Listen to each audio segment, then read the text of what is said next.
Hello friends, welcome you all. हम लोग polity की लेक्चर सीरीज को कंटिन्यू कर रहे थे 25 मिनट सीरीज को, और कहीं ना कहीं हम लोगों ने सिटीजनशिप तक कवर किया था और काफ़ी कॉम्प्रिहेंसिव वे में हम कवर कर रहे हैं। और क्वेश्चंस जो है वो आपके कहीं ना कहीं प्रीलिमिनरी से पूछे जाते हैं। सिटीजनशिप से हालांकि उतना क्वेश्चंस नहीं पूछा गया है, बट इस बार क्वेश्चंस में पूछे जा सकते हैं क्योंकि काफ़ी ज़्यादा न्यूज़ में रहा था 2019 से ही। और जो अमेंडमेंट किए गए थे सिटीजनशिप एक्ट में और जो आपने रिस्पॉन्स देखा, तो कहीं ना कहीं चांसेस बन जाते हैं कि कुछ मुद्दे पर क्वेश्चन पूछे जा सकते हैं, चाहे वो टर्मिनेशन पर पूछ लिया जाए या फिर आपका एक्विजिशन पर पूछ लिया जाए। बट आपको तैयारी करके रहनी है, बिकॉज नो वन नोज कि क्वेश्चंस कब और कहाँ से पूछ लिए जाए यूपीएससी के द्वारा। So we should be prepared for the extreme situation. And आज जो हम टॉपिक डिस्कस करेंगे काफ़ी ज़्यादा इंपॉर्टेंट, और ईच ईयर मिनिमम 2 से 3 क्वेश्चंस आपको फंडामेंटल राइट्स के ऊपर पूछे जाते हैं। और यहाँ पर हम आपको साफ साफ क्लियर कर देना चाहते हैं कि जब भी आप स्टडी करते हो तो इसका मतलब ये नहीं कि जब आप रिवीजन करने बैठो तो आप पूरा का पूरा बुक ही रिवीजन कर डालो। ये आपका इस वे में होना चाहिए कि if you have 1 year time तो ठीक है, आप पूरा चैप्टर को पढ़ो, पूरे बुक को पढ़ो। उसके बाद फिर आपके पास कुछ कम समय बचेंगे तो वहाँ पर आपको कुछ चैप्टर छांटने पड़ेंगे, और अंत में जब आप लास्ट 2 मंथ या फिर 1 मंथ बचता है तो आप वहाँ पर लॉजिक लगाने का कोशिश करो कि इवन आप सारे चैप्टर्स का रिवीजन कर लेते हो तो भी ये संभावनाएं जग जाहिर हैं कि वो हर एक चीज़ें आपकी याद नहीं रहेंगी। तो यहाँ पर आपको स्मार्ट हैकाथन जो है वो करने पड़ेंगे, वो इस वे में कि आपको सर्टेन चैप्टर्स छांटने पड़ेंगे। सर्टेन चैप्टर्स कैसे छांटने होंगे, तो आपको प्रीवियस ईयर जो क्वेश्चन है प्रीलिम्स के उसको एनालाइज करना पड़ता है, और उसमें ये देखना पड़ता है कि आखिरकार वो कौन से इंपॉर्टेंट चैप्टर्स हैं जिसे हमें मस्ट करनी ही करनी है, उसे छोड़ा नहीं जा सकता। उसके बिना जिंदगी में यूपीएससी की नैया पार नहीं हो सकती। तो ये इस बात को हमेशा ध्यान रखना है। फॉर एग्जाम्पल यहाँ पर हम कुछ बातें आपको बताते हैं, जैसे फंडामेंटल राइट्स हो गए, 2 क्वेश्चन तो मिनिमम यहाँ से आती है। टीपीएसपी हो गया, एक क्वेश्चन आता है। फंडामेंटल ड्यूटीज से भी एक क्वेश्चन आ ही जाते हैं, प्लस आपके जो शेड्यूल्स हैं उससे भी एक क्वेश्चन आ जाते हैं, और फिर आपके जो कॉन्स्टिट्यूशनल बॉडीज है उससे भी एक आध क्वेश्चन आता है। Non constitutional bodies, certain restricted non constitutional body, उससे भी एक आध क्वेश्चन आ जाते हैं। पार्लियामेंट, उससे मिनिमम 3 क्वेश्चन आते हैं। स्टेट लेजिस्लेचर को मिला दो तो उससे भी आपके 2 क्वेश्चन आते हैं। तो कुल मिलाकर अगर देखा जाए तो जो आपके 12 क्वेश्चन तो ऐसे हैं जो 5 से 6 चैप्टर में सिमट जाते हैं। तो उस टॉपिक में तो आपको कोई गलती नहीं होनी चाहिए कि भाई साहब अगर इस चैप्टर से कोई क्वेश्चन आता है तो हमें at max without silly mistake उन क्वेश्चंस को सही करने हैं। बाकी कहीं से भी पूछा जा सकता है, हो सकता है फ्लैग कोड ऑफ इंडिया से पूछ लिया जाए, क्या जानते हैं। लेकिन जो सियोरिटी है, जो यूपीएससी ने ट्रेंड चलाई है कि कुछ इंपॉर्टेंट चैप्टर्स होंगे, उसे हमें कवर करना चाहिए। Same concept applies to the history, है ना। अब हिस्ट्री इतना वास्ट है, इतना फैक्चुअल है कि रिमेंबर करते करते आपका आधा फॉरगेट हो जाता है, भूल जाता है। तो उसमें आप देख लो कि जो मॉडर्न हिस्ट्री आपके आ जाते हैं उसमें अच्छे खासे क्वेश्चन आते हैं। उसमें भी क्या आपके जो फ्रीडम मूवमेंट है उससे ज़्यादा क्वेश्चन आते हैं। हालांकि अब जो है मेडावल इंडिया का वेटेज बढ़ता जा रहा है, फिर भी मॉडर्न हिस्ट्री से कहीं ना कहीं 7-8 क्वेश्चन तो मिनिमम होते ही होते हैं। तो इतना तो आप मार्जिन लेकर चल सकते हो। सो आपको उसी वे में प्रिपेयर करना है ना। आप जैसे इन्वायरमेंट ले लिए, तो इन्वायरमेंट में आपको जनरली आजकल क्या हो रहा है, करंट ओरिएंटेड क्वेश्चंस पूछे जाते हैं। तो करंट ओरिएंटेड क्वेश्चन पूछे जाते हैं तो आप क्या करो, जो आपके पीटी 365 वाले मैगजीन्स आते हैं उसको आप रट डालो, है ना। वाइल्ड लाइफ सेंचुरीज है, नेशनल पार्क है, ये सब भी आपके कम से कम 2 क्वेश्चंस आते ही आते हैं, है ना। तो अच्छे से आपको टॉपिक वाइज सेग्रीगेट करने के पढ़ना होता है। अभी नहीं, अगर टाइम है तो आप पूरा चैप्टर ही रिवीजन कर डालो, कोई दिक्कत नहीं है, क्योंकि मेंस में तो आपको लिखने पड़ेंगे ना। लेकिन जब टाइम कॉन्स्टेंट है तो हम इस सेलेक्टिव चैप्टर्स चुन को सेलेक्ट कर रहे हैं और उन्हीं को पढ़ने, सो दैट रिवीजन मैक्सिमम हो जाए, गलती मिनिमम हो जाए। क्योंकि revision is directly proportional to, basically revision is inversely क्या है, proportion to silly mistake. Revision बना दो, सिली मिस्टेक कम हो जाएंगी। तो ये बात याद रखना। सो बात करते हैं फंडामेंटल राइट्स की। काफ़ी महत्वपूर्ण टॉपिक है और इसे कोई झुठला नहीं सकता, और जो झुठलाएगा वो पछताएगा, बिकॉज 2-3 क्वेश्चन तो आ ही जाते हैं। तो जब हम बात करते हैं फंडामेंटल राइट्स की तो हमें क्या क्या बातें इसमें ध्यान रखनी है, हम बताएंगे भी कि आपको कैसे कैसे इसे स्टडी करनी है। सबसे पहली बात तो ये याद रखना कि fundamental rights part 3 of the Indian constitution में मेंशन करी गई है। और पार्ट 3 जब आप देखोगे तो इसमें आर्टिकल 12 से आर्टिकल 35 तक बातें बताई गई है। सो सर्टेन बेसिक की बात करें तो क्या फंडामेंटल राइट्स कहता है भारतीय सिटीजन्स को लेकर, कौन कौन से राइट्स जो है वो हमें दिए गए हैं, वो सब जानने से पहले हमें थोड़ा सा डेवलपमेंटल फैक्ट्स के बारे में जानना चाहिए कि ये जो आपका फंडामेंटल राइट्स है वो कहाँ से इंस्पायर्ड है। कॉन्स्टिट्यूशन ऑफ यूएसए से, और यूएसए के कॉन्स्टिट्यूशन में जो फंडामेंटल राइट दी गई है उसे बिल ऑफ राइट कहा जाता है। और fundamental in the name itself suggest कि it is fundamental for all round development, चाहे वो मटेरियल डेवलपमेंट हो, इंटेलेक्चुअल डेवलपमेंट हो, मॉरल डेवलपमेंट हो, स्पिरिचुअल डेवलपमेंट हो। और कोई फंडामेंटल राइट्स को आप उठाकर देख लो, एक एक राइट कहीं ना कहीं आपको आपके विकास के लिए महत्वपूर्ण है, चाहे आपका फ्रीडम ऑफ स्पीच कह लो, इक्वलिटी कह लो, एक्सप्लॉयटेशन के खिलाफ अधिकार कह लो। दैट्स वाई जो आपका फंडामेंटल राइट्स है उसे मैग्ना कार्टा ऑफ इंडिया भी कहा जाता है। एंड सबसे महत्वपूर्ण बात ये कि it is justiciable in nature, unlike the PSP जो आपका अनजस्टिशिएबल है ना। और जब हम बात करते हैं जस्टिशिएबल की मतलब सिंपली अगर कहे तो अगर आपके फंडामेंटल राइट्स का स्टेट हनन करता है तो आप डायरेक्टली सुप्रीम कोर्ट या फिर हाई कोर्ट जा सकते हो विदाउट एनी अपील, है ना। तो डायरेक्ट कन्फ्रंटेशन आप जा सकते हैं सुप्रीम कोर्ट या फिर हाई कोर्ट के पास। और ये आपको article 32 of the Indian constitution and article 226 जो है वो हाई कोर्ट के पास जाने की बात करता है। बट इसका मतलब ये नहीं कि fundamental rights absolute in nature है। व्हेन वी से एब्सोल्यूट, इसका मतलब ये है कि किसी भी स्थिति परिस्थिति में फंडामेंटल राइट्स को हनन नहीं किया जा सकता, उसको सस्पेंड नहीं किया जा सकता, ऐसा कुछ भी नहीं है। They are subjected to reasonable restrictions, है ना। तो स्थितियां परिस्थितियां कुछ ऐसी हो सकती हैं जहां पर फंडामेंटल राइट्स को सस्पेंड भी किया जा सकता है। एंड ये जरूर ध्यान रखना दो बातें, एक तो आपका डीपीएसपी होता है, एक फंडामेंटल राइट्स होता है। फंडामेंटल राइट्स जो है वो पॉलिटिकल डेमोक्रेसी के आइडियल्स को फुलफिल करती है, जबकि अगर हम बात करें डीपीएसपी की तो ये सोशल एंड इकोनॉमिक आइडियल्स को फुलफिल करती है। ये दो बातें अच्छे से याद रखना, fundamental rights fulfil the ideal of political democracy and DPSP fulfil the ideal of social and economic democracy, ये जरूर याद रखना। And limitations on the tyranny of the executive and arbitrary laws of the legislature, simply ये बात तो है ही है, because fundamental right दिए गए तो इसका मतलब ये है कि जो स्टेट है वो अनलिमिटेड पावर एंजॉय नहीं कर सकती कि भाई साहब आपके फंडामेंटल राइट्स को हनन कर दिया जाए, ऐसा नहीं होगा। दैट्स वाई कहीं ना कहीं स्टेट के ऊपर लिमिटेशन लगाया जाता है। और व्हेन वी से स्टेट, तो जब हम स्टेट की बात करते हैं, ये जो टर्म स्टेट है वो काफ़ी ज़्यादा ब्रॉडर मीनिंग रखता है।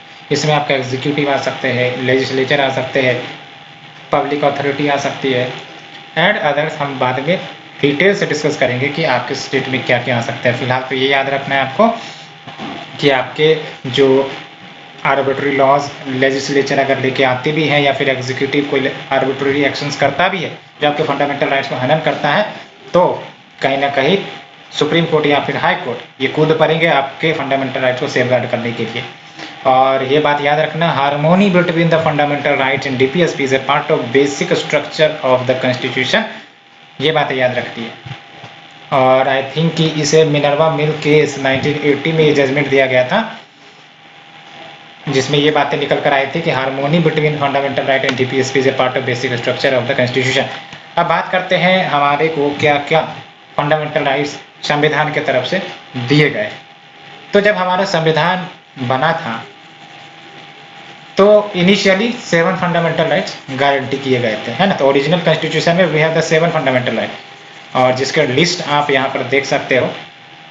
राइट टू इक्वलिटी यानी कि बराबर का अधिकार आर्टिकल 14 से 18, राइट टू फ्रीडम आर्टिकल 19 से 22, राइट अगेंस्ट एक्सप्लॉयटेशन आर्टिकल 23 से 24, right to freedom of religion article 25 से 28, cultural and educational right article 29 से 30 एंड राइट टू प्रॉपर्टी जो आपका आर्टिकल 31 डील कर रहा था, इसी को चूंकि हटा दी गई थी तो that's why we now have 6 fundamental rights in total. तो ये जो आपका राइट टू प्रॉपर्टी है इसे यहाँ से निकाल कर कहाँ डाल दिया गया, आर्टिकल 300A में अलग से प्रोविजन बनाकर डाल दिया गया via constitutional amendment act of 44th CAA, यानी कि 44th अमेंडमेंट एक्ट 1978 के तहत आपका जो राइट टू प्रॉपर्टी है वो फंडामेंटल राइट से हटाकर आर्टिकल 300A में डाल दिया गया था, and now it is a legal right. Constitutional right भी कह सकते हैं, बिकॉज कॉन्स्टिट्यूशन में तो राइट है ही है ना, तो constitutional right plus legal right है, लेकिन फंडामेंटल राइट नहीं है। And we have the next right to constitutional remedies, article 32। So at present we have only 6 fundamental rights. Right to property वो मूव कर दी गई है आर्टिकल 300A में under the amendment 44th amendment act 1978। सो ये बात होती है। अब प्रीलिम्स में क्वेश्चन जो है वो पूछे जाते हैं, किस वे में पूछे जाते हैं, या फॉर एग्जांपल आपको पूछ लेगा आर्टिकल 14 से आर्टिकल 18 डील्स विथ, तो आपको बताने पड़ेंगे राइट टू इक्वलिटी। आर्टिकल 19 से article 22 deals with right to freedom, क्योंकि आपको इस टॉपिक को अच्छे से करना है, कोई भी कसर नहीं छोड़ रहा है जहाँ पर उस कसर का फायदा यूपीएससी उठा ले और आपके क्वेश्चन जो है वो बन ना पाए। सो ये बात आपको ध्यान रखनी है। सो अगर हम बात करें कुछ features, characteristic features of the fundamental right, सबसे पहली बात तो ये कि हमने डिस्कस भी किया था कि कुछ फंडामेंटल राइट ऐसे हैं जो only and exclusively Indian citizens को अवेलेबल है, और हमने बताया भी था कि कैसे याद रखने, 15, 16, 19, 29, 30 ये जो है एक्सक्लूसिवली इंडियन सिटीजन्स को है, एलियन सिटीजन्स को ये अलाउ नहीं है। दूसरा इंपॉर्टेंट फीचर ये याद रखना है कि जो फंडामेंटल राइट दिए गए हैं एब्सोल्यूट नहीं है बट क्वालिफाइड है। सिंपल सा मतलब बोला जाए कि रीजनेबल रेस्ट्रिक्शंस लगाए जा सकते हैं फंडामेंटल राइट्स के ऊपर। फॉर एग्जांपल आपका इमरजेंसी हो गया है ना, इमरजेंसी की स्थिति में फंडामेंटल राइट को सस्पेंड किए जा सकते हैं, प्लस कुछ अदर सर्कमस्टांसेस हो गए जो संविधान में मेंशन किए गए, तो उस आधार पर प्लस कुछ ग्राउंड है जहां पर आपका फंडामेंटल राइट जो है वो आपका एप्लीकेबल नहीं होगा, है ना। तो ये याद रखना है। एब्सोल्यूट का मतलब क्या होगा कि भाई साहब स्थितियाँ परिस्थितियाँ कुछ भी हो, फंडामेंटल राइट्स नहीं जाने चाहिए। क्या लॉजिकली संभव है? नहीं। तो दैट्स वाई ये आपका एब्सोल्यूट नहीं है बट क्वालिफाइड इन नेचर है, यानी कि subjected to the reasonable restriction. And जो भी राइट्स है वो आपके arbitrary actions of the states के खिलाफ है। when we say arbitrary actions of the state, तो स्टेट अगर कोई एक्शन लेती है, चाहे वो लीगल हो, एग्जीक्यूटिव हो, जो कहीं ना कहीं फंडामेंटल राइट्स का हनन करता है, तो कहीं ना कहीं जो सिटीजन्स है या जो पर्सन्स हैं वो सुप्रीम कोर्ट, हाई कोर्ट जा सकते हैं for the enforcement of the fundamental rights. And कुछ जो है वो निगेटिव इन कैरेक्टर है, यानी कि स्टेट्स को मना करेगा, सेल नॉट, एंड कुछ जो है पॉजिटिव होंगे जहाँ पर बोलेगा सेल ऐसे करके होते हैं। एंड दूसरा इंपॉर्टेंट बात आपको क्या याद रखनी है, इट इज़ नॉट सैक्रोसेंट और परमानेंट। सिंपली अगर कहा जाए तो फंडामेंटल राइट्स का मतलब ये नहीं कि एक बार डाल दी गई तो अमेंड हो ही नहीं सकती। अमेंड होंगी प्रोवाइडेड बेसिक स्ट्रक्चर का वायलेशन ना हो। ये तो बेसिक स्ट्रक्चर जो फिलोसफी है वो तो केशव नंदा भारती केस में आई थी, लेकिन याद रखना है कि fundamental rights even can be amended. And ये याद रखना है, जैसे मैंने आपको बताया था कि फंडामेंटल राइट्स एब्सोल्यूट नहीं है, क्वालिफाइड है, यानी कि regional restrictions can be apply. तो यहाँ पर देख लो रीजनल रेस्ट्रिक्शंस क्या है कि except article 20 and 21 all other fundamental rights वो सस्पेंड हो सकते हैं। मैं कह रहा हूँ सस्पेंड हो सकते हैं ड्यूरिंग नेशनल इमरजेंसी, ये आपका आर्टिकल 352 में बोला जाता है। एंड आर्टिकल 19 जो है वो आपका सस्पेंड होगा only when the emergency has been declared on the ground of war या फिर एक्सटर्नल एग्रेशन, यानी कि सिंपली कहें तो एक्सटर्नल इमरजेंसी के ग्राउंड पर ही आपका आर्टिकल 19 को सस्पेंड किया जा सकता है। इंटरनल इमरजेंसी के ग्राउंड पर आपका आर्टिकल 19 को सस्पेंड नहीं किया जाएगा।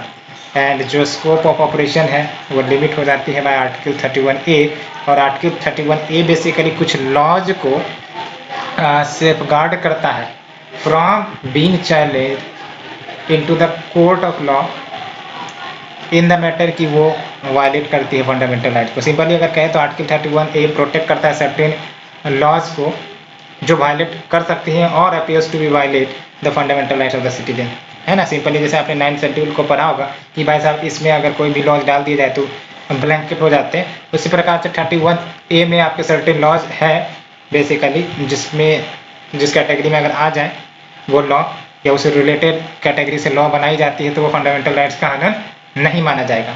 और आर्टिकल 31B इसमें क्या होता है, validation of certain acts and regulations जो 9th शेड्यूल में डाले जाते हैं। 9th शेड्यूल के बारे में हमने अभी बात की भी। और आर्टिकल 31C इसमें क्या होता है, saving of laws giving effect to certain directive principles. और ये आपको कन्फ्लिक्ट देखने को मिलेगा भी DPSP वर्सेस फंडामेंटल राइट्स, कौन बड़ा। तो बेसिकली आर्टिकल 31C क्या कहता है कि आपके कोई भी लॉज पार्लियामेंट के द्वारा लाए जा रहे हैं और वो DPSP के सर्टेन प्रोविजंस को इम्प्लीमेंट कर रहा है तो वो फंडामेंटल राइट्स का वायलेशन नहीं माना जाएगा, है ना। यानी कि ये लेट्स से कि कोई लॉज लाए गए हैं जो फंडामेंटल राइट्स और डीपीएसपी के बीच कन्फ्लिक्ट पैदा कर रहा है। अब कन्फ्लिक्ट पैदा कर रहा है तो क्या सॉल्यूशन है इसका? सॉल्यूशन ये बोला गया कि भाई साहब आर्टिकल 31 कहता है कि अगर सर्टेन डायरेक्टिव प्रिंसिपल्स हम लाते हैं, उसे इम्प्लीमेंट करते हैं, और अगर वो इवन सर्टेन फंडामेंटल राइट्स को अफेक्ट करता है तो भी इसे निराधार नहीं किया जाएगा, है ना, वॉइड डिक्लेयर नहीं किया जाएगा। अब वो सर्टेन फंडामेंटल राइट्स कौन है और सर्टेन डीपीएसपी कौन है उसके बारे में भी हम आगे चर्चा करेंगे। And also can be restricted while martial laws in force, it deals with article 34। And most of the fundamental rights self executory है, लेकिन कुछ को एग्जीक्यूट करने के लिए जो कानून है वो पार्लियामेंट के द्वारा बनाया जाता है। स्टेट लेजिस्लेचर तो कोई कानून फंडामेंटल राइट्स के इम्प्लीमेंटेशन के लिए नहीं बना सकती, इसमें आपको शॉर्ट रहने हैं। State legislature cannot make any laws on the implementation of fundamental rights, otherwise uniformity नहीं रहेगी ना। पता चला कि पंजाब स्टेट गवर्नमेंट कुछ और लॉज लेकर आई है ना, और आपके यूपी गवर्नमेंट है वो कुछ और लेकर आई है, तो यूनिफॉर्मिटी नहीं रहेगा, इसलिए अधिकार एक्सक्लूसिवली पार्लियामेंट को दिए गए हैं। एंड बात करते हैं अब फर्दर डिटेल्स में फंडामेंटल राइट्स के बारे में। तो अगर हम बात करें आर्टिकल 14 से आर्टिकल 18, तो ये आपको राइट टू इक्वलिटी की बात करता है। आर्टिकल 14 में इक्वलिटी बिफोर लॉ की बात करी गई है।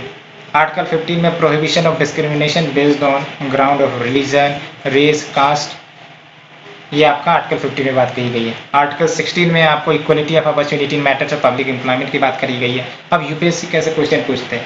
यूपीएससी आपको सिंपली इतना सा ही क्वेश्चन पूछा जाएगा, ये नहीं पूछा जाएगा कि इसका मतलब क्या होता है क्या होता है, वो तो आपके मेंस के लिए काफ़ी ज़्यादा इंपॉर्टेंट है। लेकिन ये पूछा जाएगा कि आर्टिकल 15 डील्स विद, आपके ऑप्शन दे दिए जाएंगे, या फिर ये आपके स्टेटमेंट दिए जाएंगे और आपसे आर्टिकल पूछ लिया जाएगा। ऐसे करके क्वेश्चन पूछा जा सकता है। For example evolution of untouchability deals with article 17, 15, 16, 14, ऐसे करके पूछ लिया जाएगा। तो ऐसे आपको याद रखें, इसलिए आपके फंडामेंटल राइट्स याद होने चाहिए। So article 17 deals with evolution of untouchability, article 18 deals with evolution of titles. तो ये बात है और उसके बारे में भी हम डिटेल से बात करेंगे बेसिकली। और अगर हम बात करें राइट टू फ्रीडम की, तो राइट टू फ्रीडम के तहत आपका आर्टिकल 19 से आर्टिकल 22 आता है। और सबसे पहली बात तो ये कि राइट टू फ्रीडम के तहत 6 फंडामेंटल राइट्स जो दिए गए हैं आपको: right to speech and expression, right to assembly, right to association, right to movement, right to residence and right to profession. ये आपको अच्छे से याद रखना है, इसमें से भी क्वेश्चन एक निकलते हैं ना। Which of the following is right guaranteed under 19 of the constitution. तो ये 6 याद रखने हैं, इसमें कंफ्यूजन हो सकता है, इसलिए इसको अच्छे से याद रखना: residence, profession, movement, association, assembly, speech and expression. And article 20 की बात करें तो protection in respect of conviction of offences. And article 21 protection of life and personal liberty. और फिर ये आपका 21A जिसमें आपका राइट टू एलिमेंट्री एजुकेशन, ये आपका अलग से डाला गया था। और आई थिंक ये 86 कॉन्स्टिट्यूशनल अमेंडमेंट एक्ट था जहाँ पर आपको right to elementary education fundamental rights के रूप में डाले गए थे। और फिर आपका आर्टिकल 22 जो आपका protection against arrest and detention in certain cases की बात करता है। याद रखना है फ्रेंड्स, यहाँ पर आपको कन्फ्यूजन हो सकती है। Article 20 deals with protection in respect of conviction of offences, याद रखना है आपको। और यहाँ पर आर्टिकल 22 क्या कह रहा है? Protection against arrest and detention in certain cases. दोनों को आपको मिक्स नहीं कर देना है, आर्टिकल 20 को आर्टिकल 22 से। So let's move to the next one, article 23 से 24। ये 2 आर्टिकल है, ये यूपीएससी में पूछे गए हैं। फॉर एग्जांपल बोला गया था ऑप्शंस में थे right against exploitation deals with, तो आपके ऑप्शन थे prohibition of traffic in human beings and forced labour, तो आर्टिकल 23 बिल्कुल सही। जो आर्टिकल 24 है prohibition of employment of children in factories, जिसकी बात करता है, तो 24 क्या बोलता है? Prohibition of employment of children in factory. और जो आपका 23 क्या बोलता है? Prohibition of traffic in human beings and forced labour. And अगर हम बात करें आर्टिकल 25 से 28 के बीच, तो ये आपका रिलीजियस फ्रीडम के राइट देते हैं, यानी कि right to freedom of religion. और इन सबों के आर्टिकल्स आपको कंठस्थ याद रहने चाहिए, क्वेश्चन इसी तरीके से पूछे जाएंगे। आर्टिकल 25 की बात करें तो freedom of conscience, free profession, practice and propagation of religion. याद रखना इसके तहत क्या है कि कोई भी व्यक्ति को पूर्णतः अधिकार है कि वो अपने अंतरात्मा की बात सुने और जो भी वो धर्म का पालन करता है उसका फ्रीली प्रोफेस कर सकता है, प्रैक्टिस कर सकता है, प्रोपेगेट कर सकता है। ये आपका आर्टिकल 25 बोलता है। एंड आर्टिकल 26 जो है वो आपका freedom to manage religious affairs, इसकी बात करता है। और कहीं ना कहीं यहाँ पर इंडिविजुअल रिलीजियस फ्रीडम की बात करी जा रही है 25 में, और जबकि 26 में आपका बेसिकली कम्युनिटी रिलीजियस फ्रीडम की बात करी जा रही है ना, तो to manage the religious freedom, और यहाँ पर देख लो 25 में आपको पर्सनल रिलीजियस फ्रीडम की बात करी जा रही है। एंड आर्टिकल 27, ये अच्छे से याद रखना, कंफ्यूजन नहीं होना है, freedom from payment of taxes from promotion of any religion, है ना, कोई भी रिलीजन को प्रमोट किया जा रहा है तो इसका मतलब ये नहीं कि स्टेट जो है वो टैक्सेस लगा देंगे, ऐसा नहीं होगा। Freedom from payment of taxes for promotion of any religion, article 27। And article 28 की बात करें, freedom from attending religious institution और worship in certain educational institution, तो सर्टेन एजुकेशनल इंस्टीट्यूशन में वो सर्टेन कौन है हम देखेंगे, बट अच्छे से याद रखना article 28 deals with freedom from attending religious instruction or worship in certain educational institution। And article 29, 30 की बात करें तो कल्चरल एंड एजुकेशनल राइट्स की बात करता है, और 29 में देख लो आप, protection of language script and culture of minorities, है ना, तो जो माइनॉरिटीज है उनके लैंग्वेज स्क्रिप्ट कल्चर को प्रोटेक्शन करने की बात करी गई है आर्टिकल 29 में। एज वेल एज आर्टिकल 30 की बात करें तो right of minorities to establish and administer educational institution, ये अधिकार भी दिए गए हैं। और आपका लास्ट में आपका आर्टिकल 32 है, that is your constitutional remedies, ये खुद एक फंडामेंटल राइट है, और इसके तहत आपको पूर्णता अधिकार दिया गया है कि आप सुप्रीम कोर्ट जा सकते हो if your fundamental right is disturbed by the state, है ना, तो ये जरूर याद रखना है ना, right to move to the Supreme Court for the enforcement of fundamental rights, और ये आपका बेसिक स्ट्रक्चर डॉक्ट्रिन का पार्ट है, यानी कि article 32 is a basic structure doctrine, यानी कि इसे छीना नहीं जा सकता कोई भी लॉ, कोई भी एग्जीक्यूटिव ऑर्डर से। तो ये हमने आज डिस्कस किया बेसिक ओवरव्यू के बारे में। नेक्स्ट लेक्चर में हम इसके डिस्क्रिप्टिव व्यू देखेंगे कि सेग्रीगेटली वी विल सी आर्टिकल 12 का क्या मतलब होता है, स्टेट का क्या मतलब होता है, और एक एक करके हम जो प्रिंसिपल्स है उसके बारे में डिस्कशन करेंगे। लेकिन प्रीलिम्स के लिए आपको अच्छे से याद होना चाहिए कि कौन से आर्टिकल्स किस टॉपिक की बात करते हैं, है ना, कंफ्यूजन नहीं होना चाहिए। ये आप एक पेज में प्रिंट आउट हो या फिर हाथ से लिख कर चिपका डालो और रोज़ सुबह सुबह रिवीजन कर डालो, या फिर दिन में एक बार तो करना ही है, सो दैट ये आपके जहन में चिपक जाए और कभी ना भूलें, क्योंकि यहाँ से क्वेश्चन आने ही आने हैं, कुछ भी कर लो, इसलिए आप इसे चांसेस नहीं दे सकते कि यहाँ से आपकी गलतियाँ हो जाए। एंड नेक्स्ट में हम ये डिस्कस करेंगे और डिटेल से डिस्कस करेंगे। जो दूसरा क्वेश्चन पूछने का तरीका है यूपीएससी का, वो ये होता है कि liberty means what, equality means what, है ना, कुछ इस प्रकार से पूछे जाते हैं, and equal protection of law means what, तो ऐसे करके पूछ लिए जाते हैं। तो हम इसे भी देखेंगे सो दैट कोई भी डाउट है वो क्लियर हो जाए। सो फ्रेंड्स, आज के लिए इतना ही। Thank you very much. अगर अच्छी लग रही है तो प्लीज़ लाइक शेयर सब्सक्राइब जरूर करें। Thank you.